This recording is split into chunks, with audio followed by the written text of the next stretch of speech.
നമസ്കാരം ഫ്രണ്ട്സ്, ഞാൻ നിങ്ങളുടെ സനിൽ പെരുന്തോട്ടത്തെ പുതിയ വീഡിയോയിലേക്ക് എല്ലാവർക്കും സ്വാഗതം. കേരളത്തിൻ്റെ സ്വന്തം ബാങ്കായ ഫെഡറൽ ബാങ്ക് പ്രൊമോട്ട് ചെയ്തിട്ടുള്ള ഒരു നോൺ ബാങ്കിങ് ഫിനാൻഷ്യൽ കമ്പനിയുടെ IPO ആണ് ഇപ്പോൾ വന്നിരിക്കുന്നത്. ബാങ്കിൻ്റെ പേര് fed bank financial services limited എന്നാണ്. ഇതൊരു നോൺ ബാങ്കിങ് ഫിനാൻഷ്യൽ കമ്പനിയാണ്. ഇവരുടെ ഇഷ്യൂ വരുന്നത് നവംബർ 22 മുതൽ 24 വരെയാണ്. ടോട്ടലായിട്ട് 1092 കോടി രൂപയാണ് ഇവർ മാർക്കറ്റിൽ നിന്ന് റേസ് ചെയ്യുന്നത്. അതിൽ 600 കോടി രൂപയും ഫ്രഷ് ഓഹരികളാണ്, ബാക്കിയാണ് ഓഫർ ഫോർ സെയിൽ. എന്തായാലും നമുക്ക് ഈ കമ്പനിയുടെ വിശേഷങ്ങളിലേക്കൊന്ന് കിടക്കാം.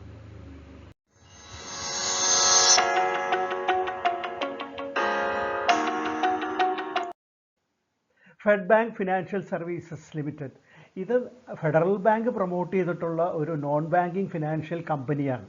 ഇവർ സാധാരണയായിട്ട് മൈക്രോ, പിന്നെ സ്മോള്, മീഡിയം എൻ്റർപ്രൈസുകൾക്ക് അല്ലെങ്കിൽ MSMEകൾക്കൊക്കെ ഫിനാൻഷ്യൽ ഹെൽപ്പുകൾ നൽകുന്നു. അതോടൊപ്പം തന്നെ ഗോൾഡ് ലോൺസും ഇത്തരം സംരംഭങ്ങൾക്കും ചെറുകിടക്കാർക്കും നൽകുന്ന ഒരു കമ്പനിയാണ്.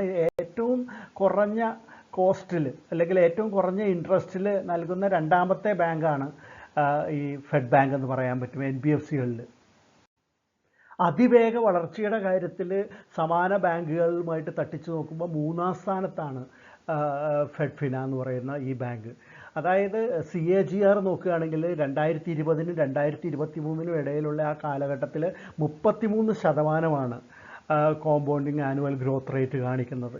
അപ്പോൾ മാത്രമല്ല, ഇതിൻ്റെ ലോണുകൾ കൊടുത്തിട്ടുള്ളത് ഇപ്പോൾ NBFCകളാണെങ്കിലും മറ്റ് ബാങ്കുകളാണെങ്കിലും എല്ലാം ഉള്ള പ്രോബ്ലം NPA ആണ്, നോൺ പെർഫോമിങ് അല്ലെങ്കിൽ തിരിച്ചു കിട്ടാക്കടങ്ങളാണ് ഒരു പ്രശ്നമായിട്ട് വരാറുള്ളത്. ഇപ്പോൾ ഈ ബാങ്കിനെ സംബന്ധിച്ച് പറയുകയാണെങ്കിൽ 85.98% ലോൺ കൊടുത്തിട്ടുള്ളതും ഉറപ്പുള്ള സ്വർണത്തിലോ അല്ലെങ്കിൽ പ്രോപ്പർട്ടിയുടെയോ ഈടിന്മേലാണ്. അത് നല്ല ഒരു ഉറപ്പ് നൽകുന്ന കാര്യമാണ്. അത് മാത്രമല്ല, ഏറ്റവും കൂടുതൽ ഇത് സഹായങ്ങൾ നൽകുന്ന അല്ലെങ്കിൽ ധനസഹായം ആയിട്ട് ഗോൾഡ് ലോണായിട്ടും മറ്റ് സഹായങ്ങളായിട്ടും നൽകുന്നത് MSMEകൾക്കും അല്ലെങ്കിൽ സെൽഫ് എംപ്ലോയിഡ് ആയിട്ടുള്ള ഇൻഡിവിജ്വൽസിനുമൊക്കെയാണ്. ഫെഡ് ബാങ്ക് ഫിനെ സംബന്ധിച്ചിടത്തോളം ഇന്ത്യയിലെ മിക്കവാറും എല്ലാ സംസ്ഥാനങ്ങളിലും സ്ട്രോങ് ആയിട്ടുള്ള പ്രസൻസ് ഉണ്ട്. 16 സംസ്ഥാനങ്ങളിലും നല്ല സ്ട്രോങ് ആണ്. മാത്രമല്ല, യൂണിയൻ ടെറിട്ടറീസിൽ നോക്കുകയാണെങ്കിൽ ഏകദേശം 575ഓളം ബ്രാഞ്ചുകളാണ് ഫെഡ് ഫിനയ്ക്കുള്ളത്. അത് ഏറ്റവും കൂടുതലുള്ളത് ആന്ധ്രയിലും തെലങ്കാന, പഴയ ആന്ധ്ര ആ പ്രദേശങ്ങളിൽ, പിന്നെ അതുകൂടാതെ രാജസ്ഥാൻ തുടങ്ങിയിട്ടുള്ള ആ പ്രദേശങ്ങളിലെല്ലാം വളരെ സ്ട്രോങ് ആണ് ഫെഡ് ബാങ്ക് ഫിന. പ്രൊമോട്ടർ ആരാന്ന് പറഞ്ഞല്ലോ, അതായത് ഫെഡറൽ ബാങ്കാണ് ഇത് പ്രൊമോട്ട് ചെയ്തിരിക്കുന്നത്. 98.77% ഓഹരികളും ഇഷ്യൂവിന് തൊട്ട് മുമ്പ് ഫെഡറൽ ബാങ്കിൻ്റെ കൈവശം തന്നെയാണ്. ഇഷ്യൂ വഴി ലഭിക്കുന്ന പണം അവർ ടയർ 1 ക്യാപിറ്റലിൻ്റെ ബേസ് വർദ്ധിപ്പിക്കുന്നതിന് വേണ്ടിയിട്ട് ഉപയോഗിക്കുന്നു, അല്ലെങ്കിൽ മൂലധനം വർദ്ധിപ്പിക്കുന്നതിന് വേണ്ടിയിട്ടും അതിൻ്റെ ഉപയോഗത്തിന് വേണ്ടിയിട്ടുമാണ് പ്രധാനമായിട്ടും ഇപ്പോൾ ഈ IPO നടത്തുന്നത്. അതുകൂടാതെ കമ്പനിയുടെ മറ്റുള്ള കോർപ്പറേറ്റ് ആവശ്യങ്ങൾക്ക് വേണ്ടിയും. ഫെഡ് ഫിനയുടെ ഫിനാൻഷ്യൽ കണക്കുകളും വളരെ മികച്ചത് തന്നെയാണ്. റവന്യൂ നോക്കുകയാണെങ്കിൽ 658.11 കോടിയായിരുന്നു 2021, അല്ലെങ്കിൽ അത് 2022 ആയപ്പോൾ 821.89 കോടിയായിട്ട് അത് വർദ്ധിച്ചു. അത് ഏറ്റവും ഒടുവിൽ 2023 കണക്ക് നോക്കുകയാണെങ്കിൽ 1110.17 കോടി രൂപയാണ് അതിൻ്റെ റവന്യൂ കാണിക്കുന്നത്. നെറ്റ് ഇൻകത്തിലും ഇതുപോലെ തന്നെ 61.68 കോടി രൂപയായിരുന്നു 2021. അത് 103.46 ആയിട്ട് വർദ്ധിച്ചു 2022. അത് 2023 ആയപ്പോൾ 180.13 എന്നാണ് കാണിക്കുന്നത്. മികച്ച ഒരു പെർഫോമൻസ് തന്നെയാണ് ഇതിൽ നിന്ന് നമുക്ക് മനസ്സിലാക്കാൻ സാധിക്കുന്നത്.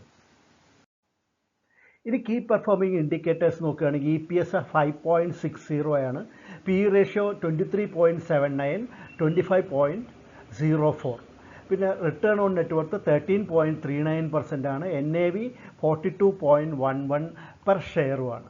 ഇനി പിയർ കമ്പനികൾ ഏതൊക്കെയാണ് എന്ന് നോക്കുകയാണെങ്കിൽ Aptus value housing, IIFL finance, 5 star business finance, Manappuram finance limited, Muthoot finance, ഇതെല്ലാമാണ് ഈ കമ്പനിയുടെ കോമ്പറ്റീറ്റേഴ്സായിട്ട് അവരുടെ പ്രോസ്പെക്ടസിൽ പറഞ്ഞിട്ടുള്ളത്. അവരുടെ ബേസിക് EPS ആണ് അവിടെ കൊടുത്തിട്ടുള്ളത് നമുക്ക് കമ്പയർ ചെയ്യാനായിട്ട്. പിന്നെ ലീഡ് മാനേജേഴ്സ് നോക്കുകയാണെങ്കിൽ പ്രധാന ലീഡ് മാനേജർ ICICI സെക്യൂരിറ്റീസ് ആണ്, രജിസ്ട്രാർ ലിങ്കിൻ ടൈമുമാണ്.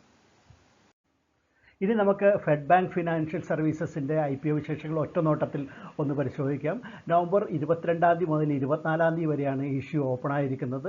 133 രൂപ മുതൽ 140 രൂപ വരെയാണ് ഇതിൻ്റെ പ്രൈസ് ബാൻഡ്. 600 കോടി രൂപയ്ക്കുള്ള ഫ്രഷ് ഓഹരികൾ 492.26 കോടി രൂപയ്ക്കുള്ള ഓഫർ ഫോർ സെയിലുമാണ്. അതിൽ 1.6 കോടി രൂപയ്ക്കുള്ള 6 കോടി ഓഹരികൾ വിൽക്കുന്നത് ഫെഡറൽ ബാങ്കാണ്. ബാക്കി ഓഹരികൾ വിറ്റഴിക്കുന്നത് മുൻപേ തന്നെയുള്ള ഒരു ഫണ്ടാണ്. അതിലുള്ള അവർ ട്രൂ നോർത്ത് ഫണ്ട് 4 LLP എന്നാണ് ആ ഫണ്ടിൻ്റെ പേര്. അവരാണ് ബാക്കി ഓഹരികൾ വിറ്റഴിക്കുന്നത്.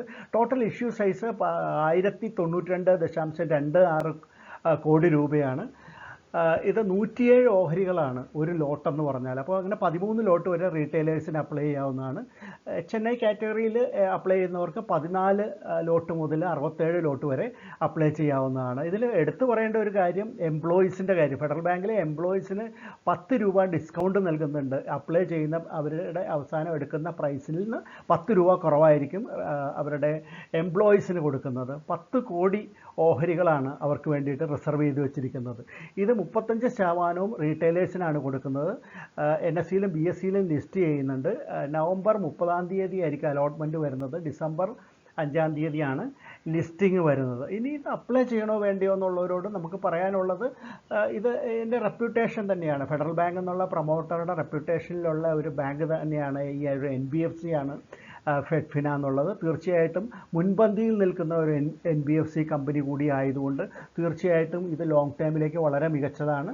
ഷോർട്ട് ടൈം ഇൻവെസ്റ്റേഴ്സിനും ഇപ്പോൾ അപ്ലൈ ചെയ്യാവുന്നതാണ്. മാർക്കറ്റ് ഇപ്പോൾ ബെറ്റർ ആയിരിക്കുന്ന സമയമായതുകൊണ്ട് തീർച്ചയായിട്ടും ആത്മവിശ്വാസത്തോടെ നിക്ഷേപിക്കാവുന്നതാണ്. ഫെഡ് ബാങ്ക് ഫിനാൻഷ്യൽ സർവീസസിൻ്റെ IPO വിശേഷങ്ങൾ നിങ്ങൾ കണ്ടല്ലോ. ഇഷ്ടപ്പെട്ട് കാണുമെന്ന് കരുതുന്നു. ഇഷ്ടപ്പെട്ടെങ്കിൽ തീർച്ചയായിട്ടും ലൈക്ക് ചെയ്യണം. ഇത് നിങ്ങളുടെ ഫ്രണ്ട്സിനെല്ലാം ഷെയർ ചെയ്ത് കൊടുക്കണം. അതോടൊപ്പം തന്നെ കമൻറ്റുകൾ ഇടാനും മടിക്കരുത്. നമുക്ക് മറ്റൊരു IPO വിശേഷമായിട്ട് വീണ്ടും ഉടൻ തന്നെ കാണാം. അതുവരെ നന്ദി, നമസ്കാരം, ബൈ.